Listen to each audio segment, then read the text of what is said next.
Hello, duelists. Oscar and Tombox here, and well, today we're actually having a very interesting discussion video. Oscar went to Asia Land, OCG Land, OCG Land, home of Shockmaster. No, he's bad. He's bad. And we've got a good set of questions for him, talking about what's the difference between the two scenes. So I guess we'll get started right away. So yeah, I guess we'll start with that very question. What's the difference between the two scenes? Well, primarily the difference is how locals work. How locals work in TCG is basically, as everyone knows, it's one big store, and then tournament day comes, everyone goes and trades, etc. But how OCG works is their locals are very different stores. So they have stores for tournaments are usually run by players. Usually high caliber players would open something called a player club, and then these very small stores would be areas to play in, and sometimes they'd have cards for sale. And then there's other stores where it's run by vendors, and they would basically just only be selling product, so things like packs or sleeves. That's what they would be selling primarily. So if you're looking for singles, you have to go to these player clubs, which are actually owned by the players. It's very interesting. Well, that's actually quite different. This is specifically to Hong Kong, though, or is it? Yeah, it's in Hong Kong only. I was also in Japan, Akihabara. I'm not sure if I pronounced it right. Probably butchered that pronouncing. But that place is also it's more store-like. It's like North America, where the store is where the locals are, but the stores are obviously, of course, very small. Same with Hong Kong. The stores are much smaller. Oh yeah, real estate is really expensive there. Yeah, definitely. And owning a shop expensive. is not easy. So what did they sell there? What are the differences? I hear they got way better product than we do. Oh yeah, the sleeve choices is absolutely different. In North America, of course, you get standard Ultra Pro in different colors, but they get all these crazy Japanese import Arc 5 sleeves, and they're all $5 for a pack. So crazy sleeves that you see, the Arc 5 ones or the 5D ones, they're $5 over there, but they can be flipped for 15 here because you just can't find them here, right? And OCG cards, of course, are a lot cheaper. I think Cyber Dragon Infinity was a $10 card. There was a dual terminal Emerald for 15 price range, which is crazy considering Emerald in North America is $40. So basically a lot of the cards are cheaper, the sleeves are cheaper, the game's just cheaper over there in general, and so the population base, I guess, thrives more. Oh, I think that's really nice. Yeah, I think this is what they're trying to do over here, lower the price of the game so that it's more accessible to all players, since there's not a lot to do over there, in terms of hobbies, because they don't have a lot of space. Yeah. So are you allowed to use TCG cards in OCG? You're in official tournaments, you're not allowed to use TCG cards. But in locals, they play TCG cards. I know some players were asking if I had a full Cosmo deck. They're like, oh, I really want to play Cosmo, but it's only available in TCG, and it's very expensive in OCG. So they were asking about that. And of course, I didn't have the Cosmo deck with me. But yeah, but TCG, you can use some staples like Harpy's Feather Duster. That's you can use those staples, the North American ones, in locals, and that's fine with them. And of course, when I played someone there, they let me use my whole North American deck, because when you're just playing with friends, of course, they don't care. Locals, sometimes they don't care. But big tournaments, I remember last time I was in Hong Kong, there was a regionals there, and I tried to play, but unfortunately you need a card, a very special card. It's different between the regions. It's not like a Kasi yeah, ID? But that was definitely OCG only. I think it's Kasi ID, but it's like an OCG Kasi ID. They wouldn't let me enter. Because TCG, OCG, maybe it would have been free to actually get one. I'm not too sure. Yeah, no. Apparently, you had to sign up the day before. Oh wow, pre-registration at the Konami. They had the Konami Duelist Center in Hong Kong. It's in the same area, and we'll go over that in a bit. But that's actually closed now. When I went back this time, it was closed. Okay. Another question here would be, what are the locations of the Hong Kong store? Say I went to Hong Kong, I want to find these places. Where would I find these stores? Yeah, so the big place, so there's one kind of a commercial building that has about 10 stores in it. It's very big, and there's 2 sections to the store, and there's a bunch of Yu-Gi-Oh stores in it. But it's in Shum Soi Bo, SHUM, SHUI, and then PO, that MTR station. And if you look it up on Google Maps, it's Un Chau Street, so UN space CHAU Street. And on there, it's called there's across from the McDonald's on that street, there's a place called Smiling Plaza.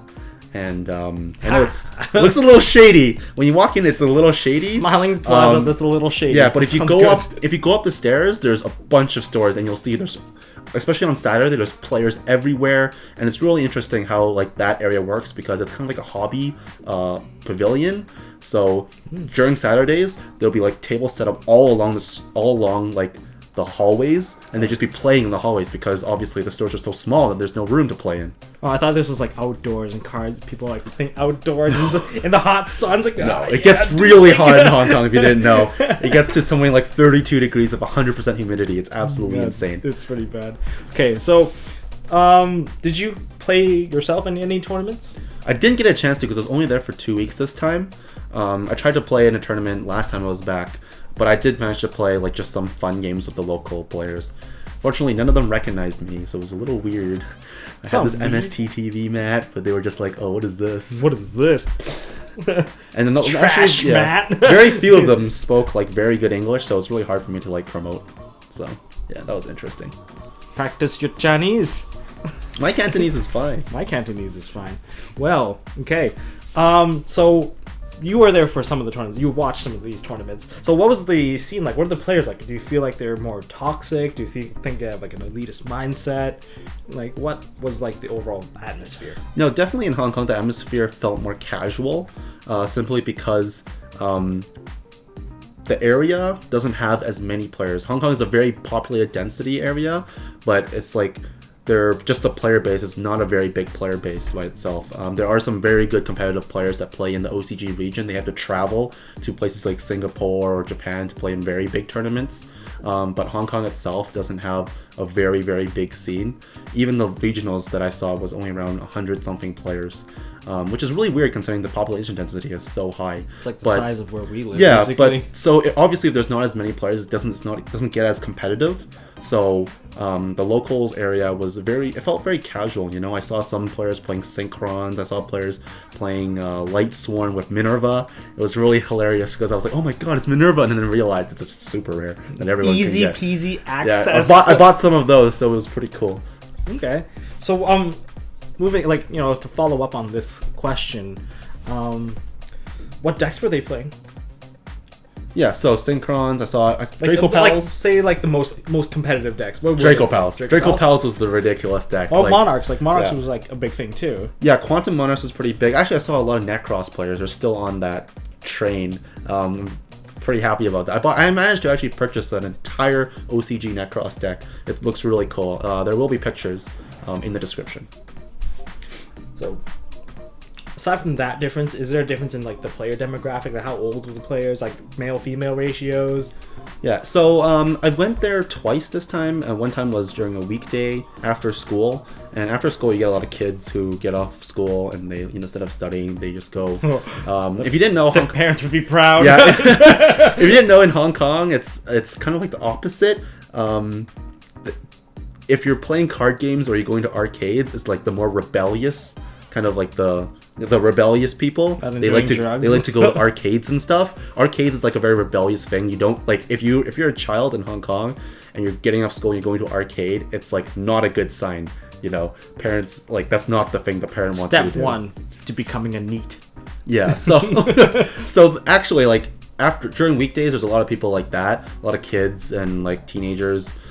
Weekends there's like a more I guess older crowd because they're off work now. And actually I saw a lot of girl players. That was very interesting. Some of the stores were actually just run by girls and they knew all the players like by name. It was weird walking in and I was just asking for things. They didn't know who I was, but then like all the like other guys in the store, they were like talking to them by name. They knew all their player bases. It was really interesting. There were some players, like some girl players there who actually like were pretty decent at the game. It was very, very weird. It's like a rare Pokemon. You don't get very many of these over here. All right. So anything else you want to kind of add onto this? Yeah, so I managed to take a video of the locals area. I think it was during a weekday, so it's not as populated, but you'll take a look at how the local area looks, and you'll really understand like the differences it's not like just one big store that people go to. It's just multiple small stores in a pavilion, and people just have tables sometimes set out during the weekends to play, and you'll really get the feel of the this is really difference in the shaky. scene. Yeah, sorry about this. Unfortunately, when I asked the stores if I could film, they said no. So here's my secret, sneaky, shaky cam vision of Hong Kong's locals area. So the first floor has absolutely nothing. We're gonna go upstairs. You're like bootlegging. Yeah, basically it's bootleg video. You're the guy in the movie theater with a camcorder. Yeah, so you're gonna see here the very first on the left right here is the player store. This is completely owned by players and where all the pros play. I'm gonna just skip past that. And you can see the wall of cards there. It's pretty interesting. Mostly all the stores have this giant wall of cards of singles to buy. I guess. Hey, it's a white guy. No, it's a guy with white hair. Okay, you just There are no white guys here. Oh, washrooms are called toilets, by the way, in Hong Kong. Alright. Yeah, so you can see there's actually, it's like a pavilion area, and there's a lot of different stores, but primarily it's card games. Okay, those must be players, because clearly they have the backpack. The backpack, these guys just trading in the hallway. Pretty interesting stuff. Here we're gonna go in, you just see stores right away on the left here, in the front there's just card game stores. This doesn't look too busy, but there's like a lot of people still in there. Yeah, and you see the wall of cards here.